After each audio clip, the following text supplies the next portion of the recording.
Hi everybody. Welcome to my little Wellness Wednesday. I am Dr. Amy Nelson and I am a naturopathic doctor. I practice here in Austin, Texas. And today I thought we would talk a little bit about this interesting article that I'm reading. And I'll try to put the link down in the comments and things. But it's an NIH article that says brain sex matters, estrogen and cognition in Alzheimer's disease. So it's a really, really interesting article that outlines how estrogen in the brain affects brain health and cognition, basically.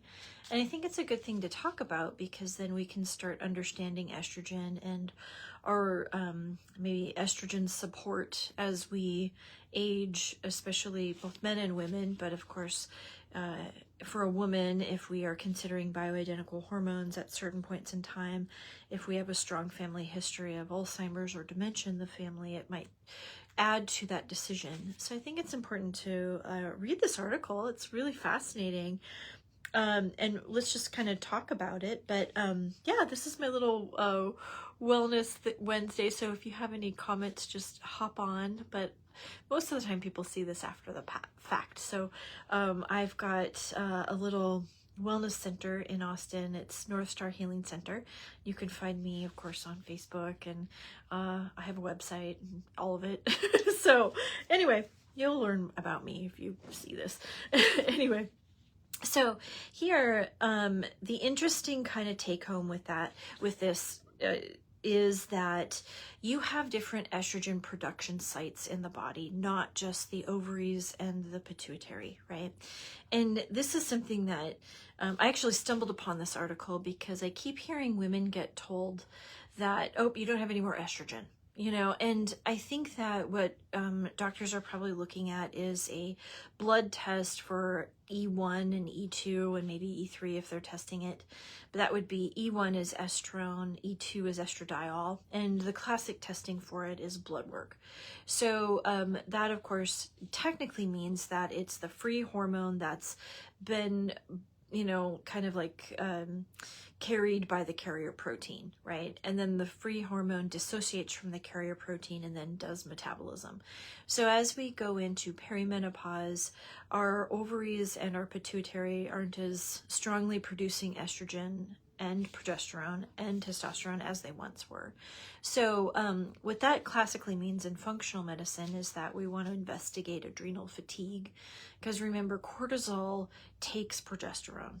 The template to create cortisol is the hormone progesterone. And sometimes that's referred to as progesterone steal or pregnenolone steal. So when you do salivary or urinary testing for the hormones, you're testing the free states and you're testing the whole shebang. You're doing kind of like more of a investigation as to how and why the hormones are imbalanced, not just pulling a progesterone and an E1 and an E2. You might be actually assessing pregnenolone with progesterone and its relationship to cortisol. And then you'll also, on that same test, be testing dihydroestradiol and then the androne, estine, dione, and then you'll also assess like E1, E2, testosterone, dihydrotestosterone, and actually a bunch more metabolites that I'm not even mentioning. The famous test is called the Dutch test. That stands for dried urine test for cortisol and hormones. There's also a couple other tests that have been released recently. I think Vibrant Wellness has one in which you can get the environmental metabolites. And then I do believe that maybe US Biotech has one. Anyway, so these are common tests that you're looking at, and they're more of like a functional screening of hormones. It's more in depth than the blood work. Now, that gets back to like, does your body just quit producing estrogen at menopause? No. And that's what this article is actually outlining. In fact, here in the abstract, it just, actually says estrogens can be synthesized in non-reproductive tissues such as the liver, the heart, the muscle, bone, and the brain. And of course, the adrenals are here. Maybe the researchers were considering the adrenal glands as reproductive hormones. I'm not sure why they didn't list the adrenals. But anyway, that tells us that, yes, you do have estrogenic production that's in these other tissues. Now, how is that influenced by menopause or perimenopause? That is unclear. So the researchers were also in this article kind of looking at the difference between these localized tissues and their production of estrogen and overall estrogen production. They don't necessarily know how it plays in, but when a woman hits menopause, in the statistics, you'll see increased diagnoses then for dementia and Alzheimer's. So because of that, we do know that probably the body's systemic production of estrogen does have an effect on the brain. The researchers here did say also we've got the aromatase enzyme in the brain. And aromatase, remember, is the enzyme that definitely takes testosterone into estrogen. It's got a lot of aromatase inhibition is really important in breast cancer. So a lot of medications will be aromatase inhibitors. So we're going to ask the question, what does that do to then the estrogen production in the brain?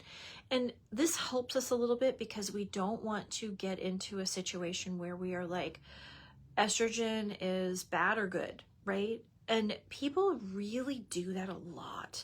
We have to really understand that bad and good are okay in the beginning when we're learning something basic. Whenever you're learning something, A, B, C, we learn the alphabet, right? And yes, it's linear, right? And that just helps us in the beginning with our learning stages. But as we get more advanced into an idea, remember, we're going to put TH together says the, right? So the learning, the analogy of how we learn to read actually helps us here, because now we're learning that, okay, there's a lot of different applications, and actually there's things that aren't so linear anymore. Same goes with estrogen. We get told, oh my God, estrogen is terrible, especially if I've had breast cancer. Well, remember, we do talk about how estrogen is eliminated out of the liver.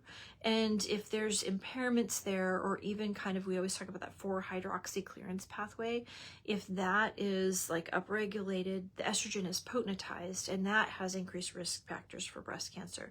So yes, there's a genetic factor, there's environmental factors, there's also just how well your liver is processing. A lot of this plays into the development of breast cancer. I think it's wonderful to increase that list of understanding of how and why our bodies would develop breast cancer, instead of just thinking estrogen's terrible, oh my gosh, we have to stay away from it. Now, in this case, so let's say we have a history of breast cancer. You would definitely want to have this conversation with your medical doctor who has understood this article, right? And who then can help you maneuver through that, because it would be a fair question to say, okay, I have a family history of Alzheimer's and I'm on an aromatase inhibitor. Is this going to affect my cognition? And then having that conversation in a well-informed way. And I like that for you, because we don't want to have conversations in medicine that just shuts down the conversation. We want to have investigative questions answered in a thoughtful way, and so that's why I'll put this article up so that you can read it. So let's talk about how estrogen affects things in the brain. So here in the abstract, during the past decade, increased evidence suggests that brain estrogen is not only synthesized by neurons, but also astrocytes. So the astrocytes are one of the nurse cells of the brain. And so that was an important characteristic. Here, the introduction goes on. Both genders, the epidemiology studies showed increased risk of Alzheimer's disease with age-related loss of sex steroid hormones, while Alzheimer's disease is more prevalent in postmenopausal women than in age-matched men.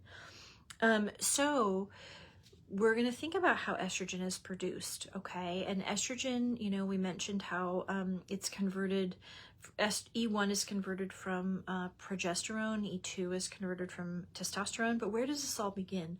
Well, cholesterol is the template for your sex hormones. And the precursor to cholesterol is vitamin D. So a lot of times you will be studying the vitamin D levels, you will be understanding the cholesterol levels. So, and that's also a place where we've got good and bad thinking, right? The good and bad cholesterol. Well, even, gosh, every day this week, I've been talking about cholesterol's role and what it does. So cholesterol is, it's the scaffolding for the cell membranes. So remember, we don't have cell walls, we're not trees, but we do have cholesterol that stabilizes the cell membrane. And the cell membrane is very important for cell-to-cell communication. So if we then have low levels of cholesterol, we do see risk factors for brain issues, so foggy thinking. You would have increased, you kind of wonder about anxiety and depression and mood regulation. You would look into cognition and brain fog. You would then look into memory and things like that. So especially if the HDL, which is considered the good cholesterol, if that is really low, and optimal ranges for HDL should be like 65 to 95, so if they run into the 40s and the 30s, then we start to worry that the nervous system isn't getting the omega-3 fatty acid that it needs. And a lot of times you will, if cholesterol levels are too low, you will look into, like, does somebody have a functioning gallbladder? Because remember, the bile production out of the gallbladder needs to be sufficient so that we can absorb our nice fats. So you can be eating all the avocado and fish and olive oil, but if your gallbladder isn't functioning very well, then you might not be absorbing that very optimally. So low cholesterol, I want you to think about low hormones. So if you had been told that you have low estrogen or low testosterone, it is very important to understand the cholesterol levels. So they do link, and we want to make sure that that's actually not in that all or none thinking. Lower cholesterol is not always better, right? And so we want cholesterol to be in a sweet spot that is helping you convert to your testosterone. And cardiovascular kind of, I think, sees high cholesterols all the time. So that's probably where that thinking comes from. But remember, there is a sweet spot for cholesterol. It's not lower is the better, and it's not bad. Kind of like the estrogen, right? We still have the same story with that. Like if estrogen kind of gets vilified, so does cholesterol. But here we're seeing the importance of the two, and especially in brain health, Let's see, the next thing I highlighted in this article. Okay, the sharp decline of ovary estrogen and progesterones after menopause has been presumed to account for the increased female susceptibility for Alzheimer's disease. They were just making that point. Okay. Oh yeah, so here let's talk about estrogen's role in the brain. So here the researchers were just outlining with many, many footnotes. Although estrogen has many effects in the brain, such as neuroprotective, neurotropic, neuroregenerative, antioxidant and antioxidative and anti-inflammatory, pro-inflammatory, and other potential neurotoxic actions of estrogen have also been reported in various timing and context. So that is an important thing. The researchers were just making that statement as well, that we're going to talk about too little estrogen, but yeah, there probably is a issue where having too much estrogen in the brain is bad. So let's get rid of all or none thinking and start understanding balance, Now here, so the local aromatase, or here's just another thing in the brain estrogen synthesis is the presence of the aromatase enzyme. So this gets to the environmental discussion. So what would mess up the aromatase enzyme? So that gets into the idea of any kind of environmental issues going on with how our body is converting into hormones. So if we've got a lot of makeups that have contaminants in them, or like, the parabens, the dioxins, we're talking about plastics also, like, so the squishy kind of plastic, or even BPAs. So that would be an aligning of something that makes it, like if you screw the lid onto something and it makes it watertight, that little circle thing inside the O-ring. Probably it does need to have some type of squishy rubber-like substance to make it watertight, but that's technically where the BPA would be existing. That leaches into the water you're drinking and is hormone disruptive. That would lend itself, I think you could do a very good companion study with this that has environmental impacts on the aromatase. And then that would show up with like probably also the increased risk factors for then Alzheimer's, because the, messing up that enzyme would be a big trigger for that imbalance in the brain, wouldn't it? So I do think as a world, we need to become more aware of these things. And here in consumerism, we just don't buy those products, and hopefully by that way, then the company who creates that has to pivot and make something that's safer. We'd like there to be better regulation on those products to begin with, so we don't have to learn any of this the hard way. But yeah, just really knowing, like, we talk about this all the time, like really stinky chemicals are going to be hormone disruptive for the body. And here we're going to talk about like the brain and its activity and ability, to have a great brain. But we've talked about it before in fertility and in hormone regulation and in hair loss. And we've talked about it so many times with hormones that this is just another area of application. So here, if we're seeing that estrogen is neuroprotective and neuroregenerative and, has an antioxidant effect on the brain, and then we're exposed to these chemicals and materials that don't allow us to produce that estrogen in the brain, then that would be a risk factor for Alzheimer's, right? So yeah, that's a thing. So I think we just really have to be cognizant of like strong smelling chemical type things like, Febreze or candles or soaps or laundry detergents, or like my hairdresser knows that like she's like, here's this hair thing. And I'm like, is it perfumey? I can't wear perfumey things. Oh yeah, it's perfumey. So like, we just avoid that. So it has to be, it can't have a scent to it, I mean, essential oils are different. Like they're a different kind of, they're not like chemical perfumes, but these other perfumes have these volatile chemicals in them. And remember, when you're smelling something, the olfactory bulbs are the place that are protected by the blood-brain barrier. So that's why our brain is so susceptible to things that we're inhaling. A lot of times I'll get a headache immediately with that stuff. And it's good. My brain's texting me like, alert, poison, and then I know to go find fresh air. But I can't imagine living in that. I can't imagine living in all that. And your body just having to detox all that all the time. So we want to alleviate the body's burden and make things easier for ourselves, right?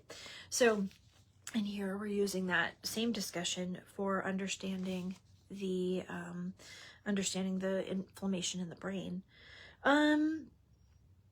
Yeah, so here just the researchers start to begin to talk about the estrogen synthesis from testosterone. That's by way of the aromatase enzyme. So, yeah, let me look over here. Yeah, okay, and then here the researchers were pointing out lower levels of aromatase in the brain, and that was associating with Alzheimer's disease. They're saying brain estrogen local synthesis and activity become more independent from circulating estrogen. And that does mean that, like, okay, if your estrogen levels, if you're in menopause, are your brain levels going to be low? Well, there is kind of an independence of it because you've got your own localized estrogen or your localized aromatase in the brain. So it shouldn't be that independent, but there is a factor. We're seeing in the statistics when women who go into menopause then have increased risk factors for Alzheimer's disease. So there's got to be a connection, but we do see that there is kind of an independence in that. So here they're saying, for example, in a study, we showed that women with Alzheimer's disease express lower activity of aromatase in the brain than age-matched men or age-matched women without Alzheimer's disease. So the activity of the aromatase might be different. So let me see here what else I highlighted. Okay, women who underwent surgical menopause or had menopause before the age of 47 without hormone treatments had an increased risk for global cognitive impairment and dementia in later life, suggesting earlier menopause is associated with risk factor for cognitive impairment.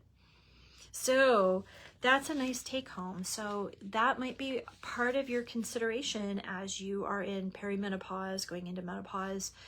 If your parent had Alzheimer's disease, maybe that opens the doorway to the discussion with your doctor on what kind of hormone replacement therapy or what kind of hormone support you need for the body. In naturopathic medicine, we always look at the adaptogenic herbs. We love using rhubarb. This is the one, do I have it here? Yeah, so here's one by Orthomolecular. This is rubestrin. So it is an estrogen, like adaptive herb for estrogen production. Now, it is sometimes not enough, especially after menopause, and then we would consider then bioidentical hormones. And in Texas, we would just refer to a OB-GYN who could write for those. But of course, here's the DHEA. People take this a lot. This is dihydroestroandolamine. It's the estrogen and the testosterone precursor. So sometimes you can give that to try to stabilize estrogen production at various stages in perimenopause and in menopause. Sometimes you just try something, retest, see if it helped. If it didn't, then it's a bigger discussion to have. And then there are like certain bioidentical kind of over-the-counter supports. Like here's both a progesterone and an estrogen over-the-counter bioidentical by Beeswacken. But normally it's best to just kind of, speak with your doctor about it and know that if you have that family history of dementia or Alzheimer's, that it opens the door for maybe thinking about bioidentical hormones differently. I'm thinking here, what else are my notes? Oh yeah, so here, just another random thing. Another neuroprotective role of estrogen in Alzheimer's is that estrogen could reduce the beta amyloid plaques. So they do see, here's a study that referenced that, the beta amyloid plaques were actually changed and lowered when we had appropriate estrogen activity in the brain. So this is a neat study. We're gonna kind of like I said, I'll put it in the notes. And I'm not even actually completely done reading it. I've read it only once. And so I kind of want to learn more about it because they reference so much different biochemistry here. Like this is even just the inner workings of the brain, and there's a lot of control studies with mice and things like that. So it helps me understand how to support people differently with cognition, even like say brain healing, optimizing cognition, understanding, even you could extrapolate this to somebody who might have seizure activity in the brain or menopause, right? Or I'm sorry, migraines. So that could be considered different types of brain instability or neuron instability by way of inflammation, right? So we could kind of consider then estrogen's level, in those circumstances. But you can also look into mental health with that too. We always talk about estrogen and serotonin working together. So there's a lot of interesting kind of applications here to think about with estrogen in the brain and how it's, just helping our brain work better. So I hope this is helpful for you. I think, like I said, I'll probably post this. I'm going to a conference, so I'm really excited to learn more about that. So probably next week we can talk about fun things that I learned at my conference, and we'll go from there. But well, thanks so much for hanging out with me for a little bit here, and we'll just all get back to work. So all right, take care.